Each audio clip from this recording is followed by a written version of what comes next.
Class 12th, Subject Physics, 8th chapter, Electrostatics.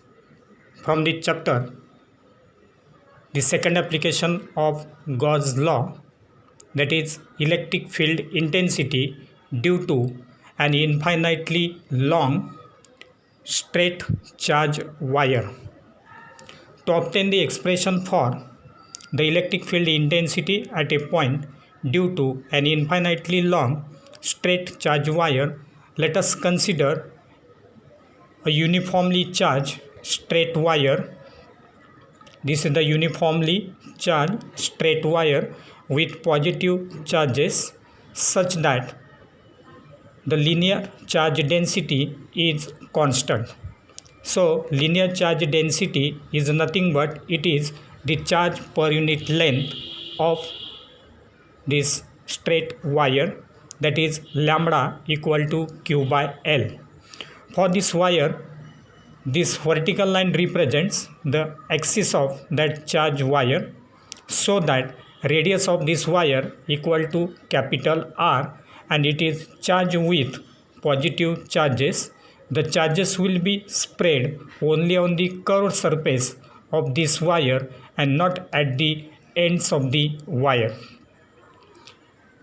As this wire is having cylindrical shape, and therefore the radius of this cylinder is equal to R. Now we have to obtain the expression for electric field intensity at point P due to this infinitely long straight charge wire, and that point P lies at a distance equal to R from the axis of this charge wire, and therefore enclosing this point P, let us draw the Gaussian surface. So this is the dotted surface, which is nothing but the Gaussian surface which encloses that point P, and therefore the radius of this outer cylinder will be equal to R. Now the electric field intensity at this point P we have to calculate. For that purpose, let us consider a small surface area ds which encloses that point P. Now for this surface area ds, the angle between the direction of electric field intensity E, this is the direction of electric field intensity, and the normal to this surface area ds, that will be the normal to the surface area ds, which will lie along the same line, and therefore the angle between the direction of electric field intensity E and the normal to the surface area ds, that angle theta will be equal to 0. Now this Gaussian surface will be having its length is equal to L, that will be the height of this outer cylinder, and its radius is equal to small r. Now the angle between the direction of electric field intensity E and the normal to the surface of the cylinder ds is 0, and so that cos theta will be equal to 1. Now factor E dot factor ds is written as E ds cos theta, that will be equal to E into ds, and therefore the flux d phi through the area ds, through that very small area ds, the flux is given as d phi equal to E into ds.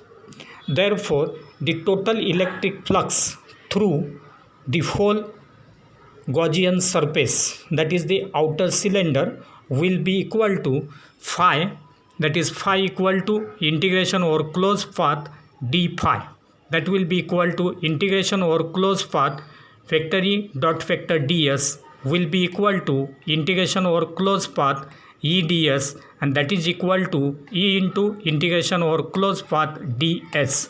As E is constant there, therefore it is taken out of integration. But the integration over closed surface ds will represent 2 pi RL, that is, it is nothing but the surface area of the curved surface, area of the curved surface of the outer cylinder, and therefore phi will be equal to E into 2 pi RL. That 2 pi RL will represent the surface area of the outer cylinder, that is circumference into length of that cylinder.